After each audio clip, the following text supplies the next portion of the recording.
Penyihir jenius. Bab 151. Dua hantu yang gigih. Pelancong itu meringis seolah-olah sedang sakit gigi, tetapi ekspresinya tidak menunjukkan kepanikan. Berbeda dengan sebelumnya, kini ia memiliki Sunan sebagai asisten di sisinya. Dalam sekejap mata, tangan iblis dan mulut darah telah tiba di dekat menara tulang naga. Keduanya menatap menara tulang naga dengan saksama untuk waktu yang lama, jelas terpukau oleh pemandangan di hadapan mereka. Pusat kontrol. Sebuah suara teredam terdengar dari balik jubah abu-abu berlumuran darah. Kemungkinan besar. Kegembiraan dalam suara Mosou hampir tidak bisa disembunyikan. Setelah menemukan taman ekologi itu, dia mempertimbangkan untuk menguasainya, tetapi dia tidak tahu caranya. Sekarang setelah dia melihat menara tulang naga, dia tahu bahwa kunci untuk mengendalikan taman ekologi itu terletak di dalamnya. Namun, tugas yang paling mendesak adalah menyelesaikan masalah para wisatawan terlebih dahulu. Setelah tersadar, tangan iblis itu mengalihkan pandangannya kembali ke arah sang pengembara, dan dua cahaya merah tua di bawah pinggiran topinya menatap Sunan sejenak. Siapa kamu? Ini urusan antara perkumpulan kehidupan abadi dan orang itu. Siapapun yang tidak ada hubungannya dengan ini, enyahlah dari sini. Kata tangan iblis dengan nada kasar. Dia jelas menyadari bahwa Sunan dan pelancong itu saling mengenal dan ingin menggunakan nama perkumpulan kehidupan abadi untuk menakut-nakuti Sunan agar pergi. Sayangnya, dia salah perhitungan. Sunan terkekeh dan berkata, kalau kau mengatakannya seperti itu, aku juga bukan orang yang benar-benar tidak ada hubungannya. Lagi pula, Ugo dari perkumpulan abadilah yang tewas di tangannya. Namun, tangan iblis salah paham, menatapnya dari atas ke bawah beberapa kali, dan berkata dengan nada dingin, kau juga berasal dari gubuk hutan. Melihat Sunan mengabaikan pertanyaannya, tangan iblis mendengus dingin. Karena kau bersikeras mencari kematian, maka aku akan mengabulkan keinginanmu. Jubah hitam itu berkibar, dan tentakel hitam pekat muncul dari bawahnya. Daging murid penyihir baunya sangat enak. Dengan suara gemericik yang dalam, mulut merah darah di depan dada dan perutnya mengangkat pinggiran topinya, memperlihatkan wajah keriput dengan hanya satu mata. Tatapan matanya yang dingin tertuju lurus ke arah Sunan, dipenuhi keserakahan dan kekejaman yang tak tersian-sian. Menghadapi niat membunuh yang tak terselubung dari kedua pria itu, ekspresi sang pengembara menjadi sangat serius, dan cabang pohon roh biru di telapak tangannya mulai memancarkan cahaya biru lembut. Tepat ketika pertempuran akan pecah, menara tulang naga yang tidak jauh dari situ tiba-tiba mulai bergetar. Tepat setelah itu, sebuah suara monoton dan mekanis tiba-tiba terdengar. 5 sumber biologis yang memenuhi syarat telah terdeteksi, dan proses pewarisan taman ekologi Longlin telah dimulai. Kunci-kunci menuju pusat utama taman ekologi kini sedang dibagikan. Siapapun yang mengumpulkan semua kunci akan mendapatkan kepemilikan taman ekologi Longlin. Suara yang tiba-tiba itu langsung menarik perhatian semua orang yang hadir. Ketika mereka mendengar apa yang dikatakan suara mekanis itu, keempatnya sangat tersentuh. Kunci menuju taman ekologi. Keempatnya sangat gembira tanpa adanya pengaturan sebelumnya. Setelah mendapatkan kuncinya, Anda dapat mengendalikan seluruh taman ekologi. Ini adalah taman ekologi yang telah membudidayakan spesies naga kecil yang tak terhitung jumlahnya dan tanaman ajaib langka, yang merupakan godaan besar bagi setiap calon penyihir. Demon Hand dan Bloodmouth segera mengalihkan fokus mereka, mata mereka tertuju pada menara tulang naga yang tidak jauh dari sana. Begitu kita menguasai taman ekologi dan berhasil menutup pintu masuk dan keluarnya, kita bisa menjebak wisatawan dan orang-orang dari Jiangsu Selatan, sehingga mencapai dua tujuan sekaligus. Berdengung. Tiba-tiba, kepala naga tengkorak di puncak menara tulang naga memancarkan cahaya yang menyilaukan, dan 5 pancaran perak yang berkilauan melesat keluar dari kepala naga ke segala arah, jatuh seperti meteor ke kejauhan. Hampir seketika itu juga, Sunan, sang pengembara, tangan iblis, dan mulut darah melesat ke langit, masing-masing mengejar seberkas cahaya perak. Pada saat yang sama, di hutan yang berjarak ratusan meter, sesosok juga melayang ke langit, mengejar cahaya perak kelima. Setelah sekilas melihat pemandangan itu dari sudut matanya, Sunan akhirnya mengerti. Tidak heran jika suara tadi menyebutkan 5 sumber biologis yang memenuhi syarat.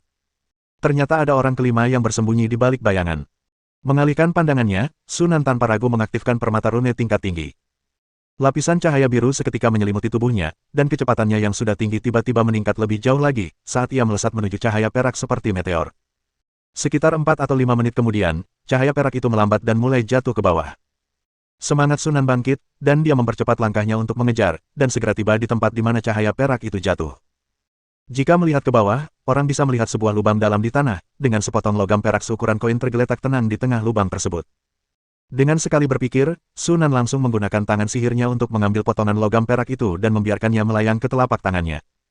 Apakah ini kunci untuk memasuki menara tulang naga? Permukaan lembaran logam perak itu ditutupi dengan pola-pola aneh yang padat, yang rumit namun memiliki daya tarik misterius. Bentuk keseluruhannya seperti potongan logam berbentuk segitiga, dengan lekukan di setiap 3 sisinya, yang terlihat seperti 3 bayonet yang saling terkait. Mengingat apa yang dikatakan suara mekanis itu sebelumnya, Sunan langsung mengerti. Potongan logam perak ini bukanlah kunci lengkap. Ini hanya 1/5 dari kunci tersebut. Kelima cahaya perak tadi mewakili 5 fragmen kunci. Hanya dengan mengumpulkan kelima fragmen tersebut, barulah mereka dapat digabungkan untuk membentuk kunci yang lengkap. Oh, begitu ya maksud dari prosedur pewarisan. Kami berlima, murid penyihir, akan saling bertarung memperebutkan pecahan kunci, dan pemenangnya akan mewarisi seluruh kepemilikan taman ekologi tersebut. Saya tidak pernah membayangkan para pembangun akan meninggalkan prosedur seperti itu, untuk mencegah taman ekologi yang telah mereka bangun dengan susah payah agar tidak hancur. Setelah berpikir sejenak tanpa menemukan solusi, Sunan menggelengkan kepalanya dan berhenti mengkhawatirkannya. Sang pembangun telah meninggal, dan dia tidak lagi bisa menebak apa yang dipikirkan pihak lain pada saat itu. Yang perlu dia lakukan sekarang adalah mengumpulkan kelima fragmen kunci dan mengambil alih kepemilikan taman ekologi tersebut.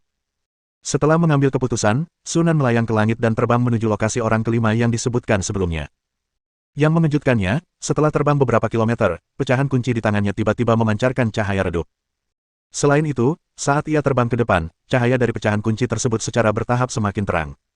Jantung Sunan berdebar kencang, dan dia segera mengerti. Fragmen-fragmen kunci ini juga memiliki kemampuan untuk saling mendeteksi satu sama lain.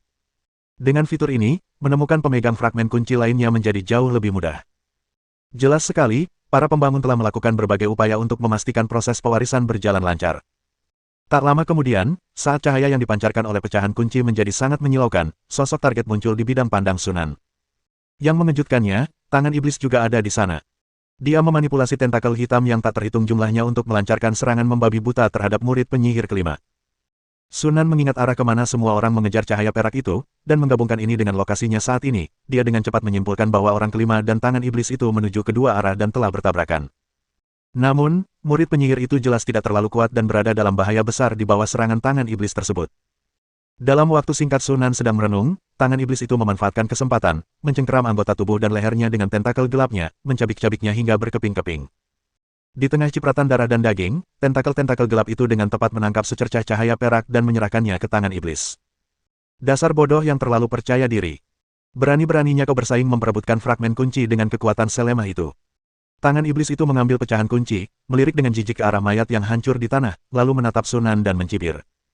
Mangsa kedua datang kepada kita dengan sukarela. Sulit untuk mengatakan siapa mangsanya. Sunan perlahan terbang maju. Sepertinya kau cukup percaya diri dengan kekuatanmu. Tangan iblis itu mencibir. Kau anggota pondok hutan yang mana? Sang tongkat kerajaan? Atau hutan hitam? Sunan tersenyum penuh arti, kupikir kau seharusnya menyelidikiku. Lagi pula, aku memiliki darah anggota perkumpulan kehidupan abadi milikmu di tanganku. Setelah mendengar itu, tangan iblis langsung menyadari apa yang sedang terjadi. Kamu adalah Sunan. Setelah mengetahui identitas Sunan, tangan iblis tidak merasa khawatir tetapi malah senang, sambil berulang kali mencibir. Jadi, itu kamu. Jika kau tetap diam di wilayahmu sendiri, aku tidak akan bisa menyentuhmu. Tapi sekarang kau muncul di hadapan kami sendirian, dan itulah yang kami inginkan.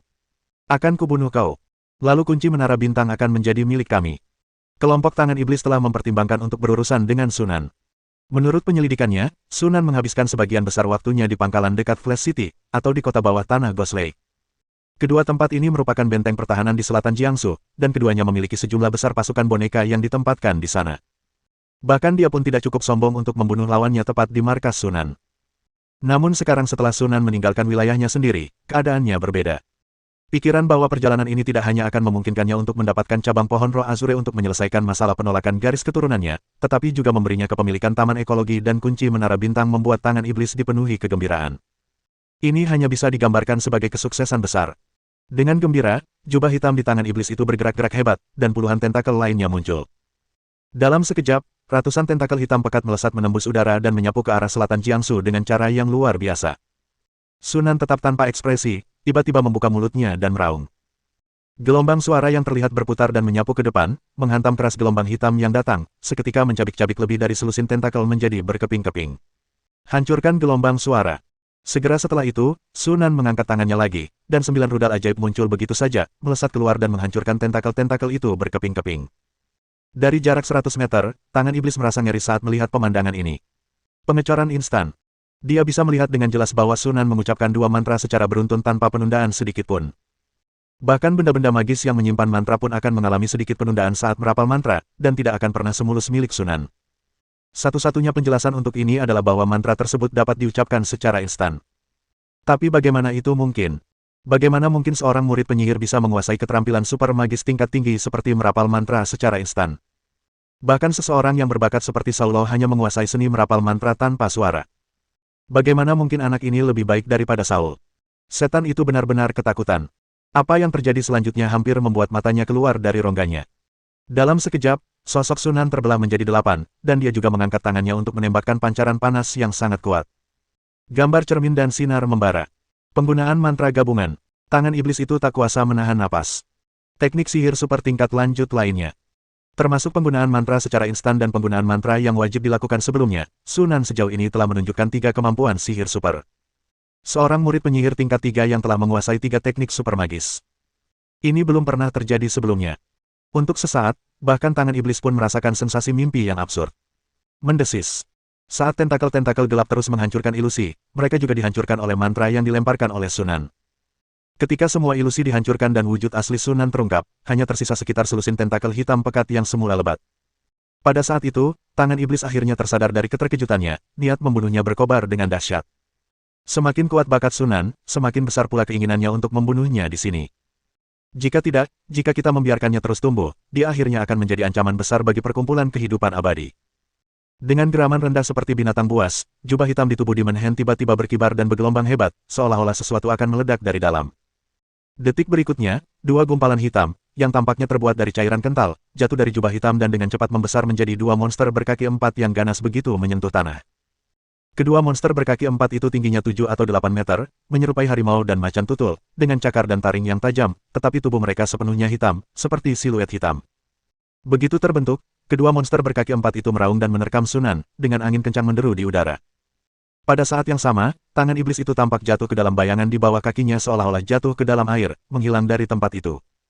Saat muncul kembali, makhluk itu tiba-tiba melesat keluar dari bayangan di belakang Sunan, tangannya berubah menjadi kerucut hitam tajam, dengan ganas menusuk ke arah punggung Sunan. Gedebuk. Terdengar bunyi gedebuk tumpul, seperti pisau tajam yang menusuk kulit. Duri hitam pekat itu berhenti hanya 2 atau 3 cm dari tubuh Sunan, terhalang oleh medan gaya yang tak terlihat. Tangan iblis tidak terkejut. Setiap murid penyihir tingkat 3 pasti memiliki 1 atau 2 benda sihir pelindung. Namun, pertahanan pada akhirnya terbatas. Begitu pertahanan berhasil ditembus, itulah satu-satunya hal yang penting. Tangan iblis itu menghilang ke dalam bayangan sekali lagi, memanfaatkan kelengahan Sunan saat ia berurusan dengan 2 monster berkaki 4, lalu tiba-tiba muncul dari sudut yang tak terduga dan menyerang Sunan. Namun perlahan-lahan, dia menyadari ada sesuatu yang salah. Apa yang telah terjadi? Mengapa benda sihir pelindung pada anak ini belum juga tembus setelah aku menyerangnya berkali-kali? Bahkan benda sihir tingkat cahaya redup pun seharusnya sudah kehabisan energi sekarang. Tangan iblis itu dipenuhi dengan keheranan dan kebingungan. Momen kelengahan ini langsung dimanfaatkan oleh Sunan, yang seketika memancarkan cahaya perak di tubuhnya, dan duri-duri logam yang tak terhitung jumlahnya muncul begitu saja, menyapu tangan iblis itu seperti banjir. Hampir seketika, berbagai lapisan perlindungan yang telah ia ciptakan, yang terdiri dari mantra, benda-benda magis, dan kekuatan bayangan, berhasil ditembus. Jubah hitam itu langsung hancur berkeping-keping, memperlihatkan tubuh pendek yang seluruhnya berwarna hitam, terbuat dari bayangan di bawahnya. Detik berikutnya, badai logam itu tanpa henti menelannya. Tubuh tangan iblis yang sebagian tertutup bayangan kebal terhadap sebagian besar serangan fisik, tetapi tidak berpengaruh pada serangan dari inti rune iblis. Dalam sekejap, dia mengeluarkan jeritan yang mengerikan. Tubuhnya yang hitam pekat bergelombang dan bergolak hebat seperti permukaan danau saat hujan deras, perlahan-lahan meredup dengan kecepatan yang terlihat. Terkena pukulan berat ini, semangat bertarung tangan iblis dengan cepat melemah. Niat membunuh yang membara sebelumnya telah lenyap. Hanya rasa takut yang tersisa. Ia menghilang ke dalam bayangan dalam sekejap, muncul kembali 100 meter jauhnya di bawah bayangan pohon. Ia melayang ke langit dan terbang dengan cepat ke kejauhan tanpa ragu-ragu. Pertahanan dan serangan dahsyat yang ditunjukkan oleh Sunan telah menghancurkan semangat bertarungnya. Yang dipikirkannya sekarang hanyalah melarikan diri.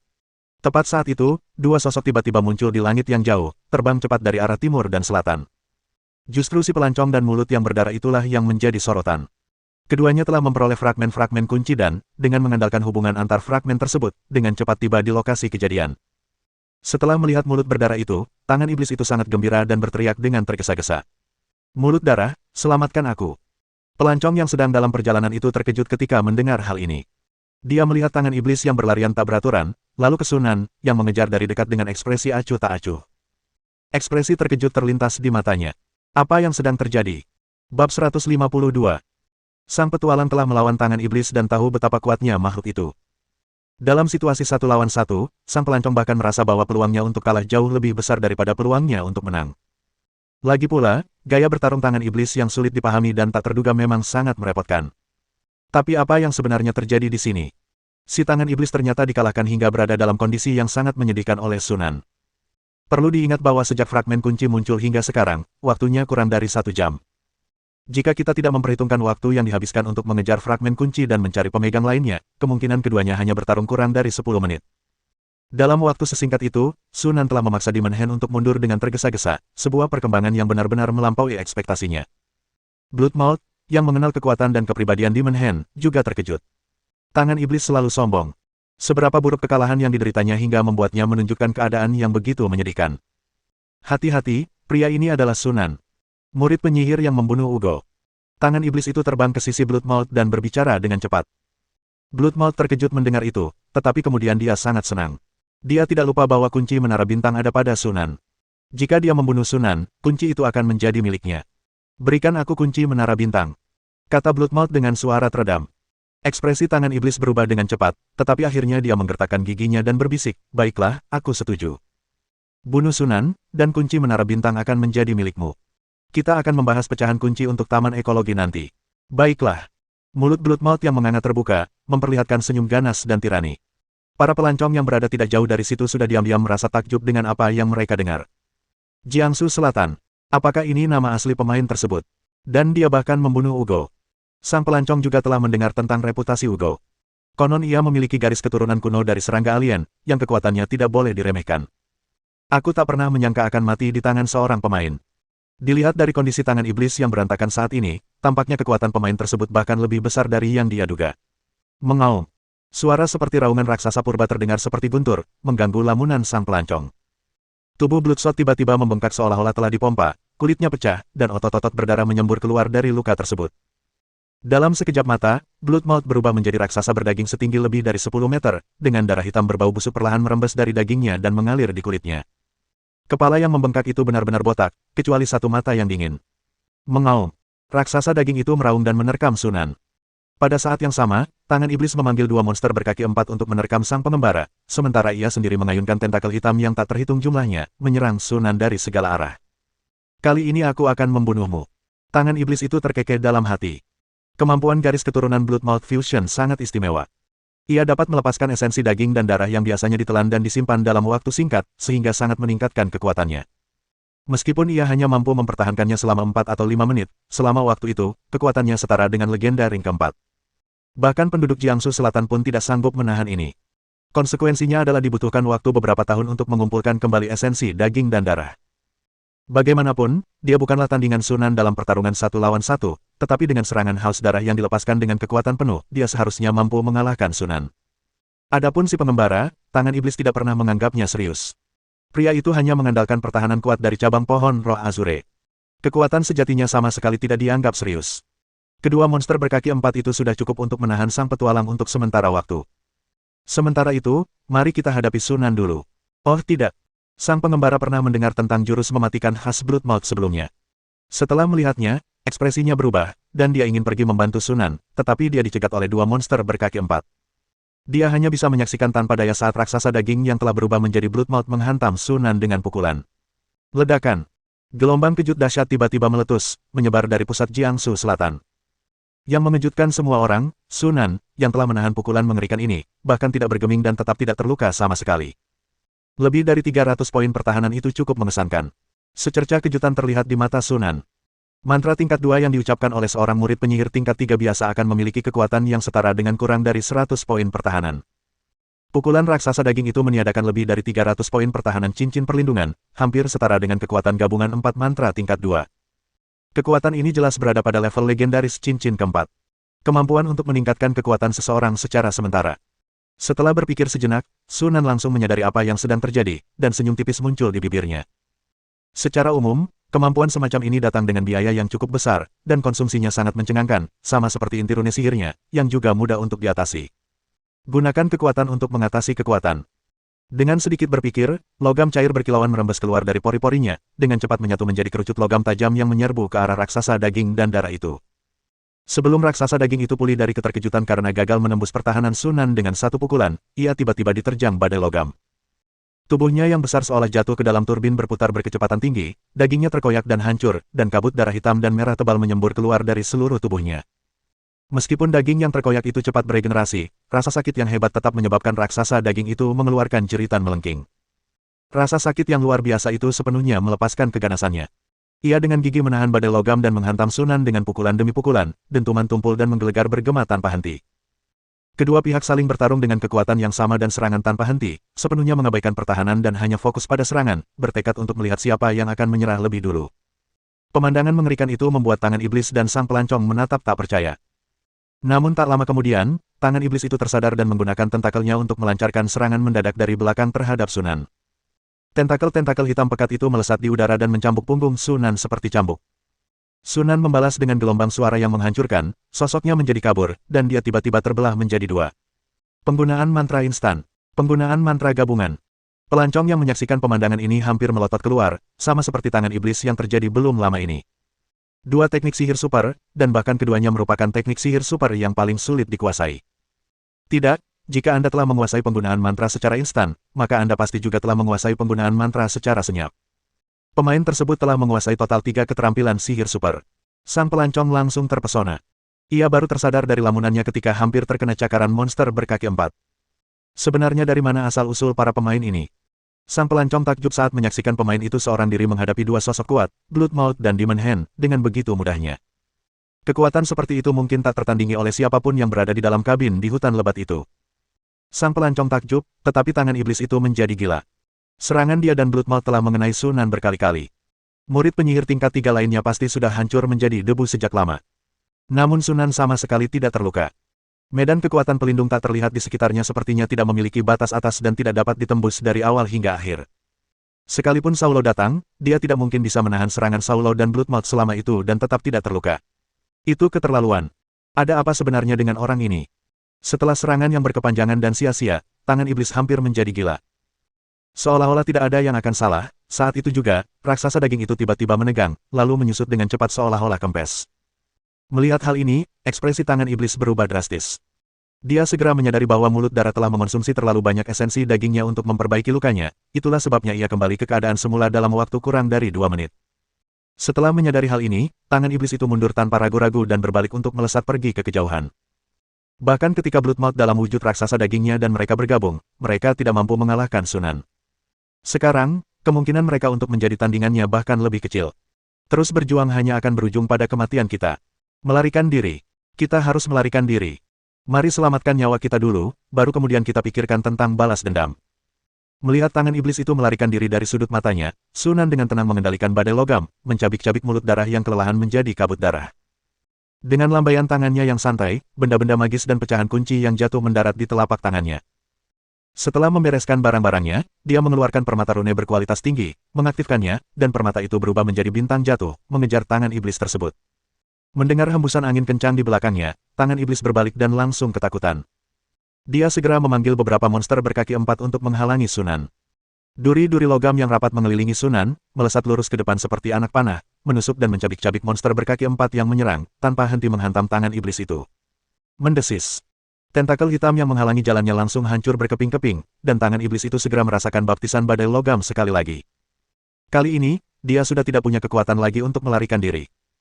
Tubuhnya yang setengah tertutup bayangan hanya bertahan 3 atau 4 tarikan napas sebelum terkoyak dan hancur lebur oleh badai logam, berubah menjadi abu.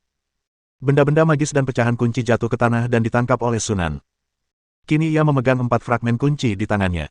Setelah disatukan, terbentuklah sebuah kunci yang hanya kurang 1 bagian lagi untuk menjadi lengkap. Kembali ke tempat asalnya, dengan matinya tangan iblis itu, kedua monster berkaki 4 itu juga lenyap begitu saja. Sang pelancong menatap Sunan yang mendekat dengan ekspresi rumit, hatinya dipenuhi desahan. Baik Demon Hand maupun Bloodmouth adalah tokoh-tokoh kuat yang terkenal di wilayah tenggara benua ini.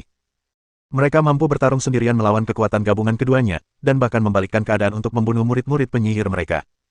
Sangat sedikit orang seperti mereka di seluruh wilayah tenggara benua ini. Apalagi, dilihat dari penampilan Sunan, jelas dia tidak mengerahkan seluruh kemampuannya. Kekuatan sejati mereka masih belum diketahui. Ini sungguh tak terbayangkan. Sang pelancong melirik kunci di tangan Sunan yang salah satu sudutnya hilang, lalu tersenyum kecut. Sebelum Sunan sempat berbicara, ia melemparkan pecahan kunci yang patah itu ke arahnya. Dia tidak membutuhkan pecahan kunci itu, karena mustahil untuk mendapatkan 4 pecahan kunci lainnya dari Sunan. Lebih baik dia memberikannya saja sebagai bentuk bantuan. Sunan melirik pelancong itu dengan terkejut.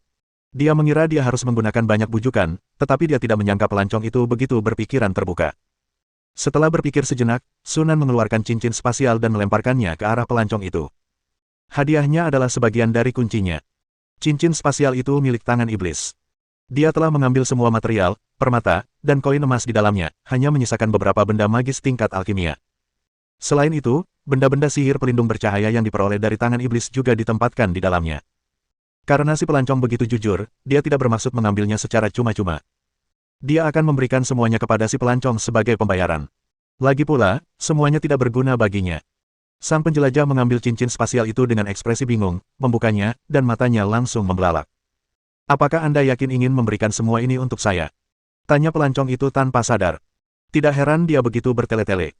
Benda-benda sihir tingkat bercahaya sangatlah berharga. Bahkan seseorang seperti dia, yang dianggap cukup sukses di antara para murid penyihir tingkat 3, hanya memiliki satu benda sihir tingkat bercahaya. Sunan dengan santai memberikan sebuah item sihir tingkat bercahaya, yang menurutnya tampak agak berlebihan. Bagi saya, fragmen-fragmen kunci jauh lebih berharga daripada benda-benda ini. Sunan berkomentar dengan santai, sambil secara bersamaan memasukkan pecahan kunci terakhir ke dalam kunci tersebut. Dengan kilatan cahaya, celah itu menghilang, dan sebuah kunci yang utuh pun tercipta.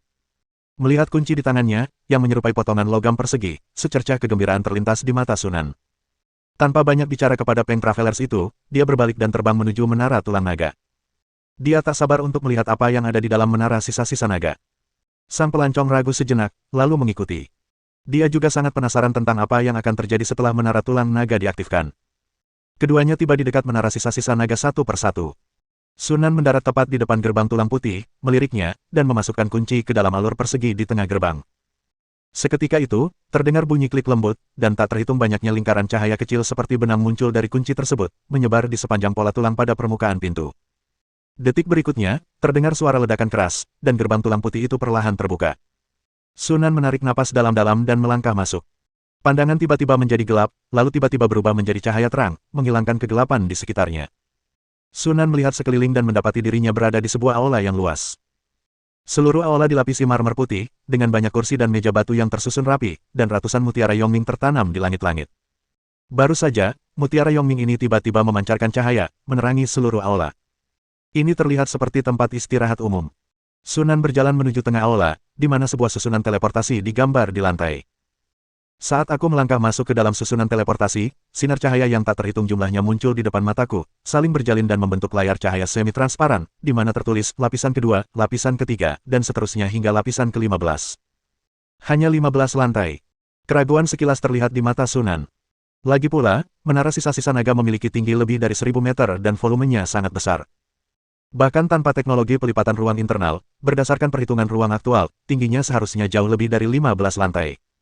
Dengan pertanyaan ini dalam pikiran, Sunan memilih lapisan kedua. Tiba-tiba, semuanya menjadi kabur di depan mataku, dan perasaan tanpa bobot yang kuat menyelimuti seluruh tubuhku, membuat dadaku terasa sedikit sesak. Beberapa detik kemudian, perasaan aneh itu perlahan menghilang, dan perasaan kokoh berdiri di tanah kembali menghampiri kakiku. Aku sudah lama tidak merasakan hal seperti ini. Sunan menghela napas dalam hati.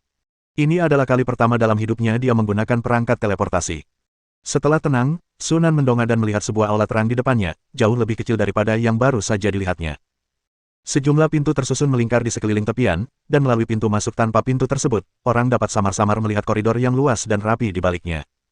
Sunan melangkah ke koridor panjang pertama di paling kanan. Koridor itu dipenuhi pintu-pintu yang tertutup. Dia membuka salah satu pintu secara acak dan menemukan sebuah ruangan luas dengan dekorasi sederhana namun nyaman dan perabotan lengkap. Namun, lantai dan perabotannya tertutup lapisan debu, menunjukkan bahwa ruangan itu sudah lama tidak dibersihkan. Jika dilihat dari ruangan-ruangan lainnya, semuanya memiliki dekorasi dan perabotan yang serupa. Sunan langsung menyadari bahwa lantai ini adalah area perumahan. Bab 153. Setelah melakukan pencarian menyeluruh dan tidak menemukan sesuatu yang berharga, Sunan langsung menuju ke lantai berikutnya. Lantai 3 merupakan area yang terbagi menjadi beberapa aula besar, yang sebagian besar menampung berbagai tempat rekreasi dan hiburan. Apakah ini area rekreasi? Biasanya tidak ada apapun yang bisa ditemukan di area seperti ini, jadi setelah pencarian singkat, Sunan langsung menuju ke tingkat berikutnya. Dimulai dari lantai 3, area-areanya secara berurutan adalah area pelatihan, termasuk ruang meditasi dan ruang pelatihan mantra, area bengkel, termasuk bengkel pembuatan benda sihir dan pabrik boneka, area eksperimen, dan area gudang. Area bengkel tersebut berisi ratusan patung dari tanah liat dan batu. Namun, tampaknya proyek ini sudah lama tidak dimulai, mungkin karena kekurangan energi. Area eksperimen juga benar-benar kosong, tanpa barang berharga apapun seperti catatan eksperimen. Hal yang sama berlaku untuk area gudang. Tata letak tempat ini mirip dengan markasku.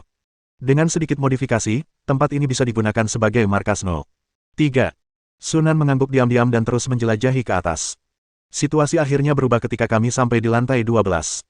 Lantai 12 tampak seperti laboratorium yang sangat luas, dilengkapi dengan banyak meja kerja. Namun, ada area khusus yang berisi puluhan toples kaca transparan berukuran besar.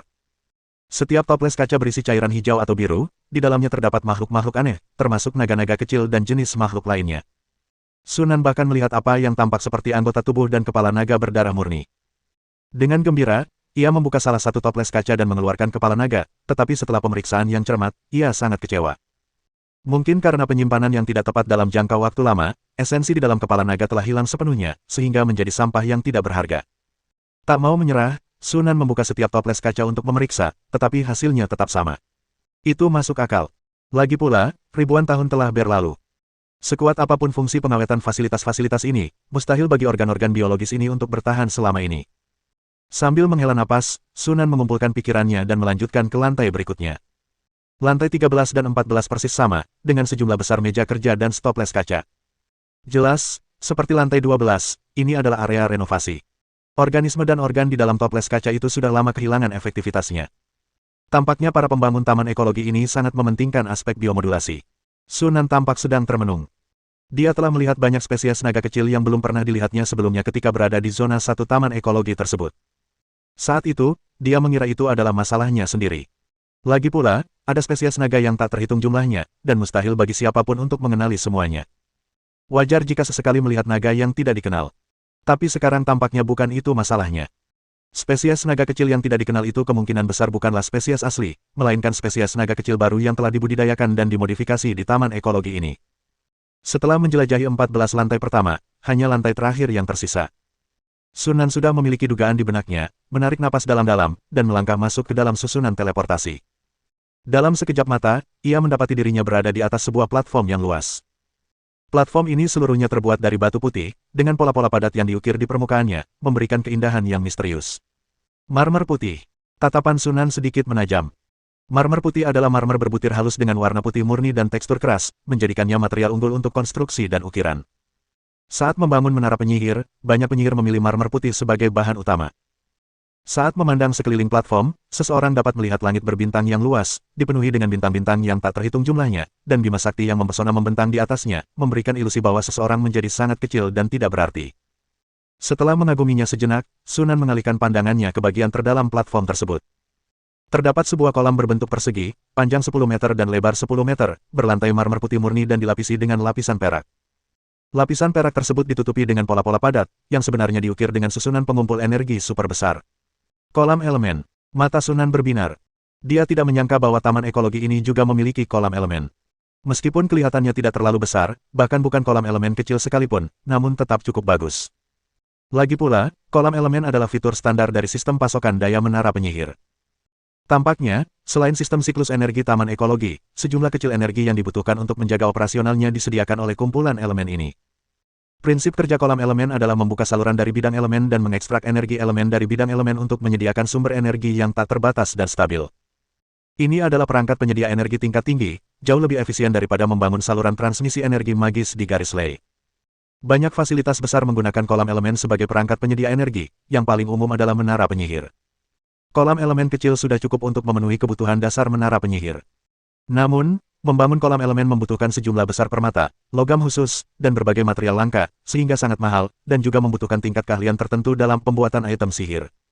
Bahkan di antara para penyihir formal, tidak semua orang mampu membangun kolam elemen. 1000 tahun yang lalu, ketika kepadatan partikel energi di benua berbintang menurun, seorang penyihir pernah berpikir untuk meminjam metode membangun kolam elemen untuk membuka saluran bidang elemen dan memasukkan energi elemen untuk meningkatkan kepadatan partikel energi, tetapi pada akhirnya, dia tetap gagal. Dengan jumlah saluran yang lebih sedikit, energi elemental yang dimasukkan dari bidang elemental tidak dapat mengimbangi laju kehilangan energi. Dengan semakin banyaknya jalur yang terbuka, hal itu sama saja dengan membuat lubang tak terhitung jumlahnya di penghalang dimensi benua cahaya bintang, yang sangat mengurangi fungsi isolasi dan perlindungan penghalang tersebut. Akibatnya, sejumlah besar makhluk dari dunia lain telah melewati penghalang dimensi dan memasuki benua cahaya bintang, menyebabkan banyak bencana. Banyak dewa elemen bahkan memanfaatkan kesempatan untuk memperluas pengaruh mereka ke benua cahaya bintang. Pada akhirnya, para penyihir harus meninggalkan pendekatan ini, yang lebih berbahaya daripada bermanfaat dan ibarat meminum racun untuk menghilangkan dahaga. Sayangnya, kolam elemen tersebut telah ditinggalkan. Setelah memeriksanya dengan saksama, Sunan sampai pada sebuah kesimpulan. Kalau dipikir-pikir, jika kolam elemen itu masih beroperasi, taman ekologi tersebut tidak akan menghadapi kekurangan energi. Jika kita dapat memperbaiki dan mengaktifkan kolam elemen ini, pasokan energi untuk taman ekologi akan terjamin. Wajah Sunan berseri-seri gembira. Meskipun memperbaiki kolam elemen bukanlah tugas yang mudah, namun tetap lebih sederhana daripada membangun kolam elemen dari awal, dan dia cukup percaya diri. Setelah tersadar dari kegembiraannya, Sunan menatap bola kristal di samping kolam elemen. Bola kristal itu berbentuk bulat sempurna, berwarna biru keunguan, dan berdiameter sekitar setengah meter. Bola itu melayang di udara, sekitar 60 atau 70 cm di atas tanah, dan memancarkan cahaya redup. Berdasarkan pengalamannya, kecuali terjadi keadaan yang tidak terduga, bola kristal ini kemungkinan besar merupakan pusat kendali taman ekologi tersebut. Sesampainya di bola kristal, Sunan berpikir sejenak, lalu mengeluarkan kunci dan meletakkannya di permukaan bola kristal. Sumber startup terdeteksi. Sistem manajemen kini resmi berjalan. Status pengguna dipindai. Memenuhi kriteria. Lanjutkan ke login. Masuk, kata Sunan tanpa ragu. Berhasil masuk. Jabatan administrator saat ini kosong, dan tingkat hak akses pengguna yang masuk telah dinaikkan ke tingkat tertinggi. Selamat datang di Taman Ekologi Longlin, Tuan. Pelayan 01 siap melayani Anda. Apakah dia seorang pembantu rumah tangga? Mata Sunan sedikit berkedip. Ketika pertama kali mendengar suara-suara yang berasal dari Menara Tulang Naga, dia menduga bahwa mungkin ada bentuk kehidupan cerdas yang dibantu di taman ekologi itu, mirip dengan roh menara. Sekarang tampaknya dugaannya benar. Namun, performa makhluk ini mungkin jauh lebih rendah daripada roh menara, paling banter hanya sedikit lebih maju daripada bentuk kehidupan golem seperti golem mithril. Jika itu benar-benar roh menara, bahkan tanpa perintah pengendali selama ribuan tahun, ia bisa memilih cara optimal untuk mengoperasikan taman ekologi tersebut, mencegahnya berakhir dalam keadaan seperti sekarang. Nomor 1, periksa status taman ekologi. Sunan mengeluarkan perintah pertama. Mulai uji mandiri. Pemindaian sedang berlangsung. Buatlah model 3 dimensi. Pemindaian selesai. Sebuah cahaya redup muncul, dan sinar cahaya yang tak terhitung jumlahnya meluap dari bola kristal, saling berjalin dan membentuk model 3 dimensi di atasnya, yang merupakan pemandangan panorama 3D dari taman ekologi yang telah diperkecil berkali-kali. Ada juga banyak teks yang diberi label di sebelahnya. Taman ekologi, Longlin. Level, besar kerusakan 69,34%. Energi yang tersisa saat ini, 38,79%. Kehidupan berbantuan cerdas, Butlerno. 1. Area, Zona 1, Zona 2, Zona 3. Fasilitas Menara Tulang Naga area perumahan, area gudang, area eksperimen, area pelatihan, area bengkel, area modifikasi, pusat kontrol, kolam elemen, miniatur. Pelayan, golem tanah liat X182. Perangkat pelindung, penghalang ruang besar, tingkat kerusakan 3,48%. Peralatan tempur, Legiun Golem, golem batu X145. Kurang dari 39% energi yang tersisa. Di Jiangsu Selatan, ketiga wilayah tersebut dibuka secara bergantian. Zona 1, status pengoperasian, energi minimum yang dibutuhkan untuk pengoperasian adalah 24,28%, dan energi optimal adalah 35,12%. Zona 2, kondisi gagal, energi minimum yang dibutuhkan untuk pengoperasian adalah 53,66%, dan energi optimal adalah 73,41%. Zona 3, status pengoperasian, energi minimum yang dibutuhkan untuk mempertahankan pengoperasian adalah 3,06%. Bahkan zona 2 membutuhkan setidaknya 50% energi. Sunan diam-diam merasa heran. Tidak heran distrik 2 ditinggalkan dan dibiarkan terbengkalai. Lagi pula, ini adalah area tempat naga dipelihara, jadi energi yang dikonsumsi memang sangat mencengangkan. Tampaknya langkah pertama adalah mengembalikan energi hingga lebih dari 81%. Energi minimum yang dibutuhkan oleh ketiga wilayah tersebut secara gabungan adalah lebih dari 81%. Setelah energi taman ekologi pulih di atas ambang batas ini, lingkungan ekologi zona 2 dapat dipulihkan secara bertahap sambil tetap mempertahankan pengoperasian zona 1 dan Menara Tulang Naga. Kita akan mempertimbangkan bagaimana cara memulihkan populasi naga setelah lingkungan ekologi zona 2 dipulihkan. Aktifkan tangki energi, perintah Sunan. Dengan bunyi klik, tanah di samping bola kristal perlahan terbuka, dan sebuah pilar batu berongga muncul dari dalamnya. Sunan mengeluarkan semua batu ajaib dari cincin spasialnya dan melemparkannya ke pilar batu. Beberapa saat kemudian, data di samping model 3 dimensi tiba-tiba berubah, dengan energi yang tersisa meningkat dari 38,79% menjadi 38,81%, kenaikan sebesar 0,02%.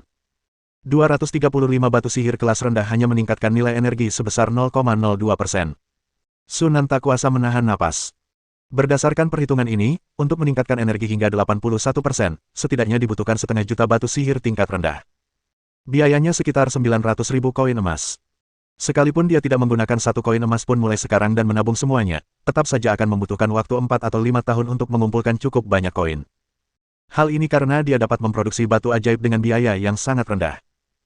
Jika itu adalah murid penyihir lain, dan mereka benar-benar menggunakan batu ajaib untuk meningkatkan energi mereka, mereka tidak akan pernah mampu memulihkan lingkungan ekologis zona 2 seumur hidup mereka. Ini memberikan gambaran sekilas tentang seberapa banyak energi yang dikonsumsi oleh taman ekologi ini. Dibutuhkan begitu banyak batu ajaib untuk memulihkan 81% energi. Saya tidak tahu berapa banyak batu ajaib yang dibutuhkan untuk memulihkannya hingga 100%. Sepertinya metode ini tidak memungkinkan. Kita masih perlu menemukan cara untuk memperbaiki kolam elemen. Setelah berpikir sejenak, Sunan mengambil keputusan dan mengeluarkan perintah baru. Nomor 1, berapa banyak energi yang dibutuhkan untuk memperbaiki penghalang spasial? Tugas yang paling mendesak adalah mengisi celah-celah di taman ekologi untuk mencegah spesies naga di zona 1 melarikan diri lagi dan menarik lebih banyak murid penyihir atau makhluk cerdas lainnya dari ras lain. Membutuhkan konsumsi energi sebesar 6,23%. Sunan dengan cepat memperkirakan bahwa setelah memperbaiki penghalang spasial, energi yang tersisa cukup untuk memenuhi persyaratan energi minimum untuk pengoperasian zona 1 dan 3. Paling buruk, kita bisa menginvestasikan lebih banyak batu ajaib nanti untuk meningkatkan energi. Dengan pertimbangan tersebut, Sunan segera mengeluarkan perintah perbaikan. Perbaikan telah dimulai dan diperkirakan akan memakan waktu 18 jam, 35 menit, dan 32 detik. Saat model 3 dimensi itu perlahan menghilang, Sunan menghela napas lega, merasa sangat gembira. Meskipun tidak ada harta karun berharga yang ditemukan di Menara Tulang Naga, hutan naga itu sendiri merupakan keuntungan terbesar. Dengan Longlin sebagai basisnya, dia dapat dengan mudah membangun basis yang lebih lengkap dan aman. Selain itu, puluhan ribu spesies naga kecil dan tanaman ajaib langka yang tak terhitung jumlahnya di dalam hutan naga juga merupakan kekayaan yang sangat besar. Setelah kolam elemen diperbaiki, itu seperti memiliki gudang material yang tak habis-habisnya. Sebelum melangkah ke alam sihir dan membangun menara sihir, Longlin dapat berfungsi sebagai markasnya, di mana ia dapat mengembangkan dan memperluas kekuatannya. Setelah kolam elemen diperbaiki, kita bisa memindahkan pangkalan 1 ke sana. Longlin adalah ruang semi-dimensi tanpa lokasi tetap di dunia material. Selama Sunan, sebagai pengendalinya, membuka jalan di dunia material, dia dapat memasuki Longlin.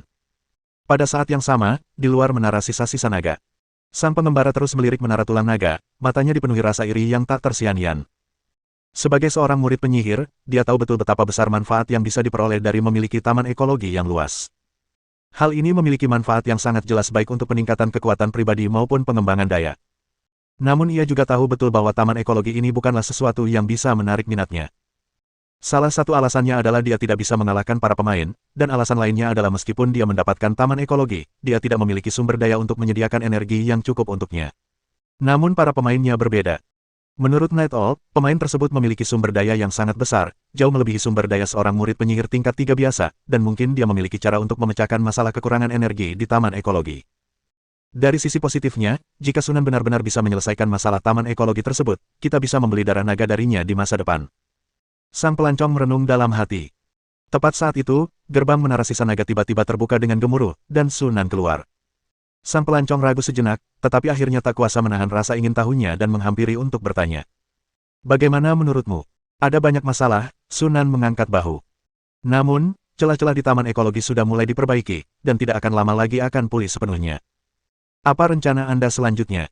Pelancong itu sedikit terkejut. Mau bagaimana lagi? Taman ekologi ini sudah menjadi wilayahmu, menurutmu aku bisa seenaknya saja tinggal di sini tanpa rasa malu? Yang mengejutkannya, Sunan kemudian memberikan undangan. Apakah Anda tertarik untuk mengunjungi saya? Bab 154. Dua sosok terbang perlahan melintasi langit di atas kota Yuhu. Melihat kota yang makmur itu, dengan jalan-jalannya yang dipenuhi berbagai ras seperti boneka, manusia, vampir, dan manusia singa yang hidup bersama dalam harmoni, pengembara itu tak kuasa menahan desahan dalam hatinya. Setiap murid penyihir tingkat 3, dengan perencanaan selama puluhan tahun, dapat dengan mudah mengendalikan sebuah negara kota di dunia bawah. Sangat jarang terjadi kekuatan dahsyat seperti yang ada di Jiangsu Selatan, yang mencakup 3 negara kota. Belum lagi, kerajaan bintang berada di belakang Jiangsu Selatan. Semakin banyak wisatawan berinteraksi dengan Jiangsu Selatan, semakin mereka merasakan kedalaman yang tak terduga dari wilayah tersebut. Itulah mengapa dia menerima undangan Sunan untuk datang mengunjungi kota Yuhu. Aku tak pernah menyangka bahwa bahkan iblis berwajah singa dan vampir akan menjadi bawahanmu, ujar sang pengembara. Sunan memahami makna tersirat dalam kata-kata itu dan bertanya dengan heran, Anda pernah ke sini sebelumnya? Sang pengembara mengangguk dan berkata, aku pernah datang ke sini 8 tahun yang lalu.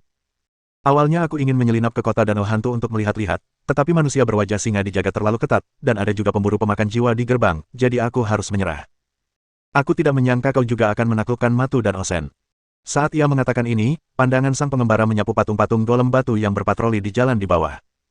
Saat ia terbang menjauh dari gerbang kota, ia menemukan bahwa sebagian besar pasukan garnisun dan patroli kota Danau Hantu terdiri dari berbagai boneka golem. Di antara mereka terdapat banyak boneka legendaris. Singa, vampir, dan ras budak lainnya hanya merupakan sebagian kecil dari populasi. Kemungkinan besar Sunan mampu menaklukkan Yuhu, Matu, dan Aosen karena pasukan golemnya yang kuat. Night Owl benar. Sumber daya yang dikendalikan Sunan memang sangat mencengangkan. Seorang murid penyihir tingkat 3 biasa tidak mungkin bisa membangkitkan pasukan golem sebesar itu. Yang lebih membingungkannya adalah bahan-bahan untuk membuat boneka tingkat legendaris sangat sulit ditemukan. Kristal jiwa berukuran kecil dan menengah saja telah membuat banyak murid penyihir kebingungan. Dari mana Sunan mendapatkan begitu banyak kristal jiwa berukuran kecil dan menengah untuk memurnikan boneka tingkat legendaris? Turis itu benar-benar bingung. Saat itu, Sunan tiba-tiba mengatakan sesuatu. Tiba.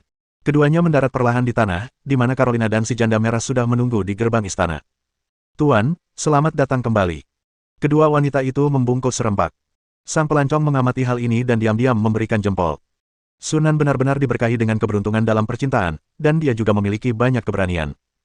Baik iblis berwajah singa maupun vampir sama-sama terkenal licik. Tanpa kemampuan tertentu, seorang murid penyihir sama sekali tidak dapat menekan kedua ras ini, apalagi membawa mereka di bawah komandonya. Hari ini sudah semakin larut.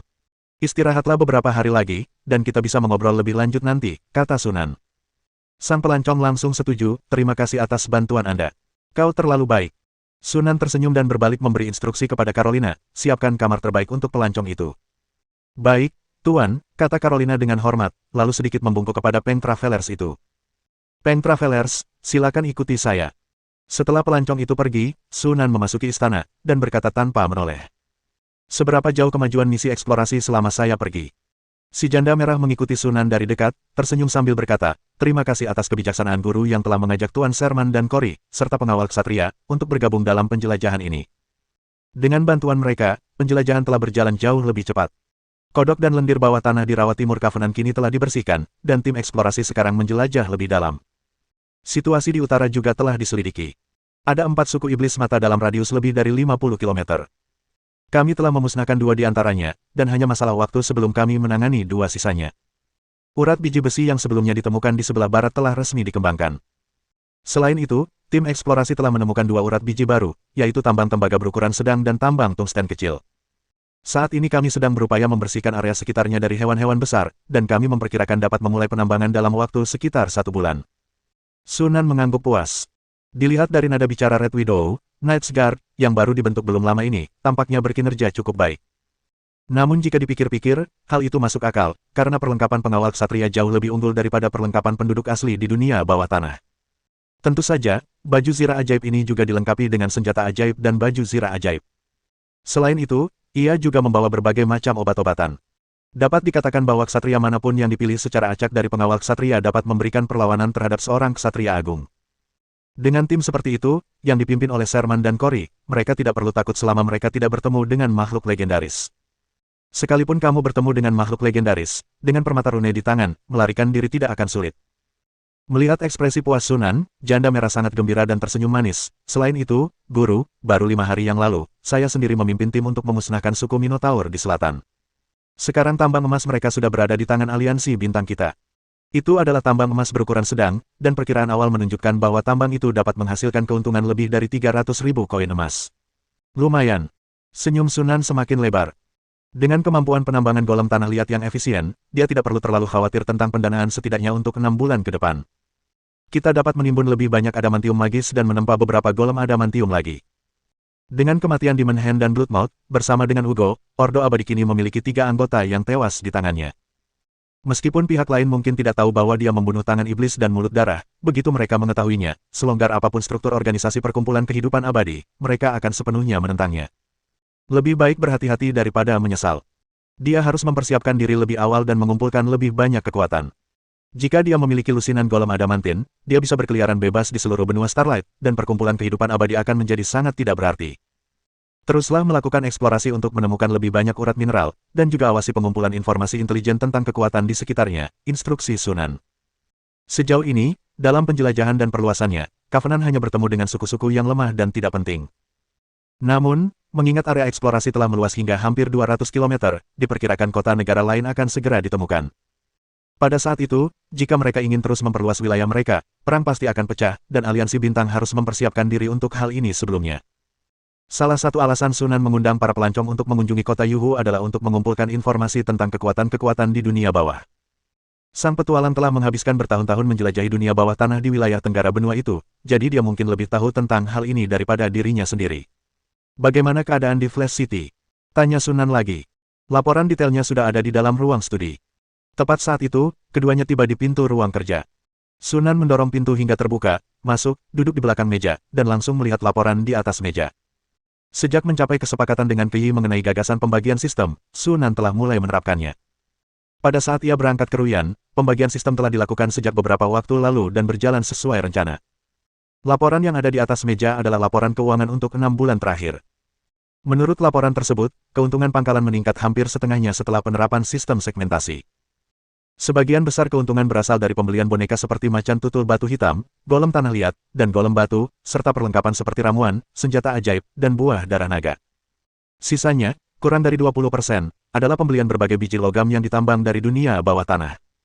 Sunan tidak terkejut dengan hasil ini. Lagi pula, dalam hubungan sebelumnya, manfaat yang diberikan pangkalan militer kepada militer jauh lebih besar daripada manfaat yang diberikan militer kepada pangkalan tersebut. Bahkan dapat dikatakan bahwa sebagian dari keuntungan penambangan urat biji bawah tanah digunakan untuk mensubsidi kerajaan bintang. Justru karena alasan inilah kerajaan bintang mampu memulihkan kekuatannya hanya dalam beberapa tahun setelah perang. Hanya karena akumulasi modal awal Sunan sebagian besar diuntungkan dari wilayah tersebut sehingga ia secara diam-diam menerima kenyataan ini. Sekarang setelah kedua pihak berpisah, dan tidak ada lagi kebutuhan untuk mensubsidi kerajaan bintang, keuntungan pangkalan tersebut secara alami meningkat drastis. Selama kerajaan bintang terus tumbuh semakin kuat, pangkalan tersebut hanya akan memperoleh keuntungan yang semakin besar dari pengadaan. Setelah membaca laporan tersebut, Sunan meninggalkan ruang penelitian dan pergi ke laboratorium. Setelah mengeluarkan permata dan perak, Sunan menghabiskan setengah jam untuk menyiapkan lingkaran sihir, lalu menyuntikkan energi mentalnya untuk mengaktifkannya. Saat cahaya bersinar, sinar cahaya yang tak terhitung jumlahnya muncul dari lingkaran sihir, saling berjalin dan menyatu, segera membentuk gerbang cahaya setinggi 4 atau 5 meter. Selesai. Sunan bertepuk tangan, memandang saluran teleportasi di depannya, dan senyum puas muncul di wajahnya. Dengan saluran teleportasi ini, dia dapat masuk dan keluar Longlin kapan saja di pangkalan 2. Kita juga harus membuat satu di pangkalan 1 jika ada waktu, untuk mempermudah masuk dan keluar. Dia bahkan bisa memasuki Longlin melalui lorong pangkalan 2 dan kemudian keluar melalui lorong pangkalan 1, sehingga secara tidak langsung mencapai teleportasi jarak jauh antara pangkalan 1 dan pangkalan 2. Dengan cara ini, Anda tidak perlu bolak-balik terus-menerus, sehingga menghemat banyak waktu. Setelah menyiapkan jalur tersebut, Sunan memanggil naga tersembunyi melalui sebuah kontrak. Akibatnya, Emi pun ikut berlari menghampiri. Meong, apa ini? Emi menatap dengan mata terbelalak, penuh rasa ingin tahu mengamati portal cahaya di hadapannya.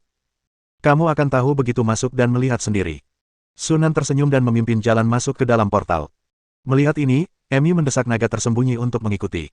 Portal itu mengarah ke area peristirahatan umum di lantai pertama Menara Tulang Naga. Sunan kemudian memindahkan Emi dan naga tersembunyi ke zona 1. Emi benar-benar terpukau ketika melihat hutan megah yang penuh dengan pepohonan menjulang tinggi.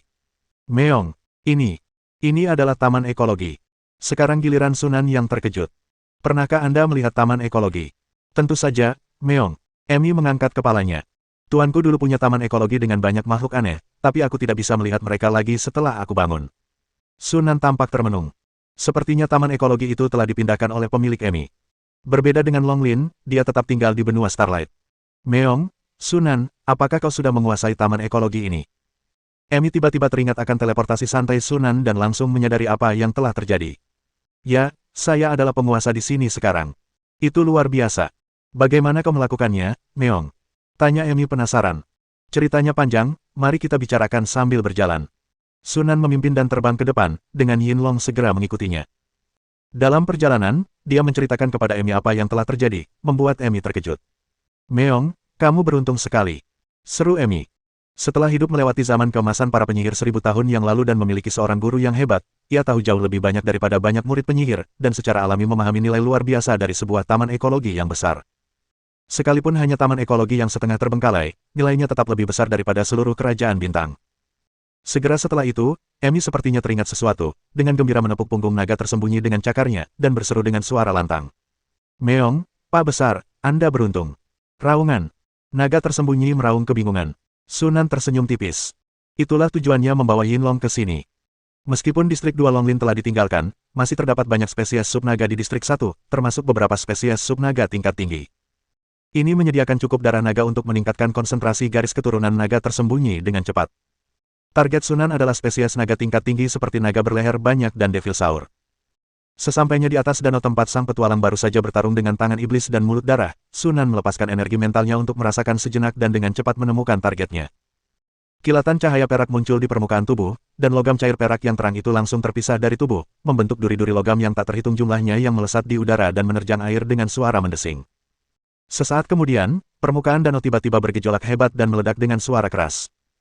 Di tengah cipratan air, lebih dari selusin kepala ular muncul dari permukaan, mengeluarkan raungan amarah yang memekakkan telinga dan menggema di seluruh danau. Darah menyembur dari leher panjang salah satu kepala ular, mewarnai air danau di bawahnya menjadi merah. Sunan segera menggunakan sihirnya untuk mengambil darah tersebut dan mengumpulkannya ke dalam tabung kaca yang telah disiapkan sebelumnya. Mengaum. Setelah mengetahui bahwa Sunan, sang pelaku, yang telah melukainya, naga berleher banyak itu meraung marah, dan lebih dari selusin kepala ular secara bersamaan mengepungnya dari segala arah, menggigitnya dengan ganas. Ekspresi Sunan tetap tidak berubah, tetapi dengan sebuah pikiran, badai logam menerjang keluar. Seorang pria dan seekor binatang buas bertarung sengit di udara di atas danau. Sekitar 7 atau 8 menit kemudian, setelah mengumpulkan cukup darah, Sunan pergi tanpa ragu-ragu. Dinosaurus berleher banyak itu tidak dapat mengejar dan hanya bisa meraung marah ke langit dari belakang. Setelah menjemput Emi dan Hidden Dragon, yang sedang mengamati dari kejauhan, keduanya kembali ke markas 2. Sunan segera membawa Yinlong ke laboratorium untuk melakukan operasi pengambilan garis keturunan. Dari segi kekuatan, naga berleher banyak hampir setara dengan Pokemon legendaris cincin keempat, sedangkan naga tersembunyi bahkan bukan Pokemon legendaris cincin ketiga. Konsentrasi darah yang pertama benar-benar mengalahkan yang kedua. Oleh karena itu, setelah menggabungkan darah Wyvern yang dimurnikan dari naga berleher banyak, konsentrasi garis keturunan naga tersembunyi melonjak sebesar 0,36%. Di masa lalu, dibutuhkan setidaknya 2 atau 3 bulan untuk menumbuhkan sebanyak ini hanya dengan mengekstrak darah naga tersembunyi itu sendiri. Darah naga tingkat tinggi memang lebih efektif. Sunan mengangguk puas. Sebelum konsentrasi garis keturunan naga tersembunyi melampaui konsentrasi garis keturunan naga-naga tingkat tinggi seperti naga berleher banyak dan Devil Saur, konsentrasi garis keturunannya akan meningkat dengan sangat cepat. Pada saat laju peningkatan konsentrasi garis keturunan naga tersembunyi melambat, kemungkinan besar ia sudah menembus level legendaris cincin keempat.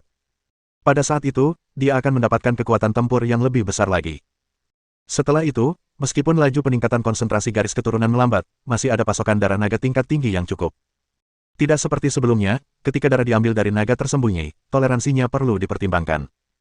Oleh karena itu, laju peningkatan konsentrasi garis keturunan tidak akan lebih lambat dari sebelumnya. Hanya masalah waktu sebelum naga tersembunyi berhasil menjadi naga berdarah murni. Bab 155.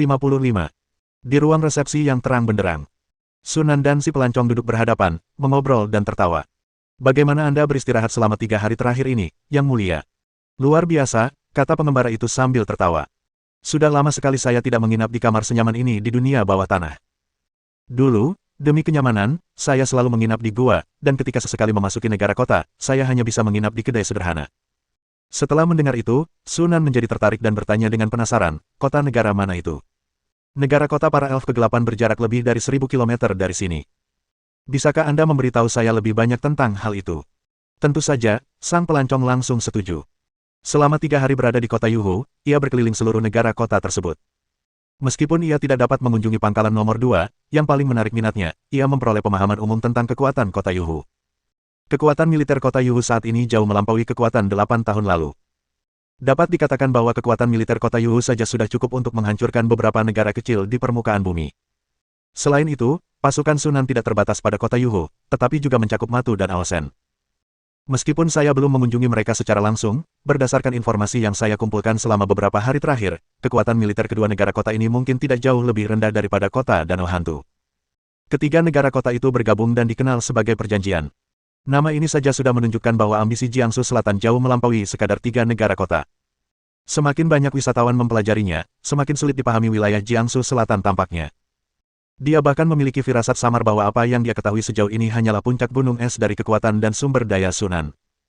Jika kita berbicara tentang siapa lagi di daratan Tiongkok yang bisa dipromosikan menjadi penyihir resmi, sang pengembara berpikir Sunan jelas merupakan salah satu kandidat yang paling menjanjikan.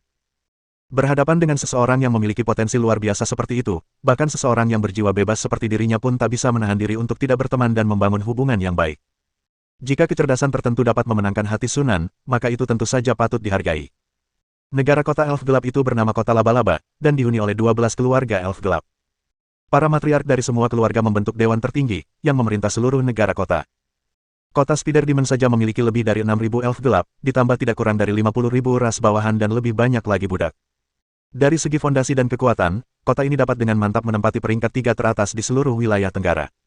Kota Laba-Laba. Kenangan-kenangan yang relevan langsung muncul di benak Sunan. Dunia bawah tanah dipenuhi dengan beragam ras. Jika dilihat dari jumlah penduduk saja, kaum Dark Elf bahkan tidak masuk dalam 1000 besar. Dalam hal kekuatan tempur, Dark Elf jelas berada di 3 besar. Seandainya para Dark Elf tidak cenderung bertikai internal dan menghabiskan sebagian besar energi mereka untuk perebutan kekuasaan internal, mereka mungkin sudah menyatukan seluruh wilayah Tenggara sejak lama. Sunan samar-samar ingat bahwa ketika elemen-elemen bangkit kembali di kehidupan sebelumnya, para elf kegelapan tampaknya telah menyatukan seluruh wilayah Tenggara dunia bawah. Saya penasaran bagaimana mereka mencapai konsensus internal. Meskipun demikian, Star Alliance dan Spider City berjarak kurang dari 2000 km. Baik Star Alliance memperluas wilayahnya atau Spider City memperluas kekuatannya, tampaknya mereka akan berbenturan cepat atau lambat. Sepertinya kita perlu mengambil langkah-langkah pencegahan sejak dini. Meskipun pikirannya berkecamuk, Sunan tetap tenang di luar, dengan sabar mendengarkan cerita si pelancong dan sesekali menyela dengan beberapa pertanyaan. Harus diakui bahwa pemahaman sang pengembara tentang distribusi kekuasaan di dunia bawah jauh lebih rinci daripada beberapa potongan ingatan yang dimilikinya. Setelah mendengarkan cerita sang pelancong, Sunan dengan cepat membuat sketsa peta rinci tentang distribusi kekuatan aliansi bintang yang mencakup radius ribuan mil dalam pikirannya. Dengan peta distribusi kekuatan ini, ekspansi Star Alliance di masa depan pasti akan jauh lebih lancar. Apakah kamu tahu di mana terdapat tambang perak? Setelah sang pelancong selesai berbicara, Sunan tiba-tiba mengajukan pertanyaan. Sang pelancong berpikir sejenak dan ragu-ragu sebelum berkata, "Ya, saya memang punya beberapa, tetapi semuanya sudah dimiliki orang lain." "Tidak apa-apa," kata Sunan dengan tenang. "Di mana letaknya?" "Lokasinya dekat kota mata raksasa, ada tambang perak berukuran sedang, sebuah aset milik kota mata raksasa." Sunan langsung bersemangat. Sekalipun hanya setengah dari tambang perak berukuran sedang yang ditambang, itu sudah cukup untuk menutupi kekurangan dalam pembuatan artefak magis. Kita benar-benar harus mendapatkan tambang perak ini. Kota mata raksasa yang disebutkan oleh penjelajah itu terletak 300 km di utara aliansi bintang, yang sedikit lebih jauh dari area tempat suku iblis mata sebelumnya ditemukan. Sunan menduga bahwa suku iblis mata itu kemungkinan besar adalah pihak yang kalah dalam perebutan kekuasaan di kota mata raksasa, dan diasingkan ke hutan belantara. Penguasa kota mata raksasa adalah Ibu Sarang Mata. Kedengarannya seperti makhluk betina, tetapi seperti makhluk-makhluk lain, ia tidak memiliki konsep gender. Nama itu sebenarnya berasal dari kemampuannya yang khusus untuk mengendalikan beholder lain. Melalui kemampuan ini, mata Ibu Sarang seringkali dapat menundukkan sejumlah besar penyihir untuk melayaninya, yang juga merupakan asal mula negara kota penyihir. Eye of the Nest Mother tidak terlalu kuat dalam pertempuran, hanya sedikit lebih kuat dari Eye Demon biasa, paling banter setara dengan legendaris cincin pertama. Yang menjadi masalah adalah gerombolan iblis yang mempesona. Seringkali jumlahnya mencapai ratusan atau bahkan ribuan, dan banyak di antaranya adalah mutan mempesona yang legendaris. Dilihat dari kata-kata sang penjelajah saja, kota mata raksasa bahkan lebih kuat daripada kota danau gelap di masa lalu. Namun, Sunan tidak menanggapinya terlalu serius. Mengirim satu golem adamantin untuk memimpin pasukan golem sudah cukup untuk dengan mudah meratakan kota Giantee. Setelah memutuskan untuk mempercayakan masalah ini kepada Janda Merah, Sunan kemudian mengangkat topik lain. "Ngomong-ngomong, kenapa kamu tidak membangun basis kekuatanmu sendiri? Dengan kekuatanmu, menaklukkan negara kota seharusnya tidak sulit, kan?" Sang pengembara tersenyum dan menggelengkan kepalanya, "Lupakan saja, aku tidak cocok untuk itu. Aku tidak suka menghabiskan terlalu banyak waktu untuk mengembangkan kekuatanku. Aku lebih suka menjelajah dan berpetualang, melihat lebih banyak pemandangan. Masih banyak pemandangan indah di benua ini yang belum pernah kulihat sebelumnya. Namun tanpa membangun kekuatan sendiri, akan sulit untuk mengumpulkan sumber daya." "Aku tidak sendirian," kata pengembara itu sambil mengangkat bahu. Aku memang menjalin kemitraan dengan beberapa keluarga bangsawan, dan itu sudah cukup. Dia berhenti sejenak, lalu menatap dengan sendu dan menghela napas, sambil berkata. Lagi pula, apa gunanya mengumpulkan lebih banyak sumber daya? Mengingat situasi saat ini di benua berbintang, naik ke peringkat penyihir tidak mungkin dicapai hanya dengan memiliki lebih banyak sumber daya. Satu-satunya cara untuk memecahkan kebuntuan ini adalah dengan menemukan 3 garis keturunan penyihir legendaris, yang telah saya cari selama bertahun-tahun. Pada saat itu, mata sang pelancong sedikit berkedip. Sunan melihat ini dan jantungnya berdebar kencang. Dia menatap tajam ke arah pelancong itu. Kau menemukan petunjuk. Sang pelancong ragu sejenak, tetapi akhirnya mengangguk setuju. Itu benar. Ini berasal dari garis keturunan penyihir yang mana? Hutan hitam. Mata Sunan berbinar, dan dia tersenyum tipis. Bagaimana kalau begini, aku tidak akan memanfaatkanmu. Kau beritahu aku petunjuk tentang hutan gelap, dan aku akan memberimu petunjuk tentang menara bintang, bagaimana? Setuju. Sang pelancong setuju tanpa ragu-ragu. Sunan terkejut, tetapi dengan cepat menyadari apa yang sedang terjadi. Saat tangan iblis dan mulut darah berbicara sebelumnya, mereka menyebutkan kunci menuju menara bintang. Kemungkinan besar sang pengembara mendengar itu dan mengingatnya. Penyebutan petunjuk menuju hutan gelap sekarang berarti bahwa disinilah dia menunggu. Pria ini sebenarnya cukup licik. Bertemu dengan tatapan penuh arti Sunan, sang pelancong tersenyum canggung dan terkekeh, lalu berkata. Saya bisa bersumpah untuk menjamin bahwa informasi yang saya berikan kepada Anda 100% benar. Tentu saja, Sunan tidak akan menolak. Setelah mengucapkan sumpah dan perjanjian, keduanya mulai bertukar informasi. Aku mendapatkan petunjuk menuju hutan gelap di kota Laba-Laba. Keluarga Pilier, salah satu dari 12 keluarga di kota Laba-Laba, konon memiliki matriark ketiga yang memasuki hutan aneh dan memperoleh kekuatan dahsyat darinya, yang memungkinkannya untuk mengalahkan semua saingannya dan mewarisi posisi matriark keluarga. Saya menyusup ke keluarga Pilier dan memeriksa catatan mereka. Masalah ini memang tercatat di sana, tetapi saya tidak punya cara untuk mengetahui informasi yang lebih rinci. Menurut perkiraan saya, jika ini benar, informasi penting seperti itu pasti hanya akan diturunkan dari mulut ke mulut, dan mungkin hanya para matriark penerus keluarga Pilier yang mengetahuinya. Apakah ini keluarga Pilel? Mata Sunan berbinar penuh perenungan. Bagaimanapun, sekarang kita sudah memiliki petunjuk, kita pasti harus menyelidikinya. Tampaknya kontak dengan kota Laba-Laba tak terhindarkan. Sekalipun pihak lain tidak datang mengetuk pintunya, dia tetap akan pergi mencari mereka. Setelah tersadar, Sunan dengan jujur menceritakan petunjuk-petunjuk tentang Menara Bintang. Apakah kamu sudah mendengar bahwa pondok di hutan baru-baru ini menerima anggota baru bernama Hunter? Sang pelancong menggelengkan kepalanya.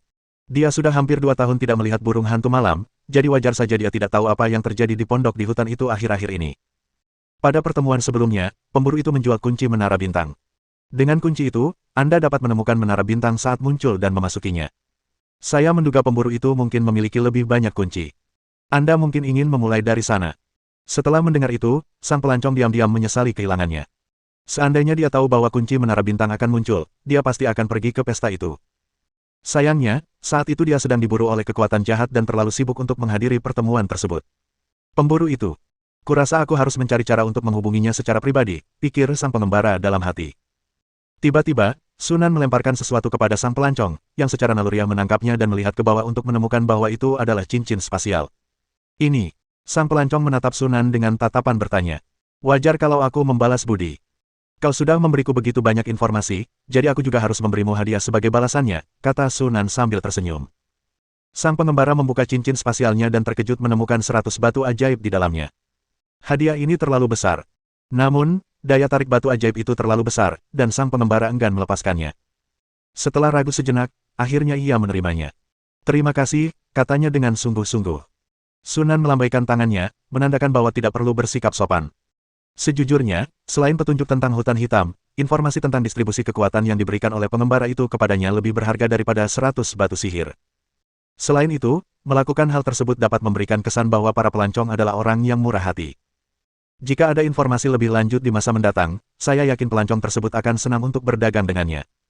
Sehari setelah bertukar informasi, sang pelancong berpamitan.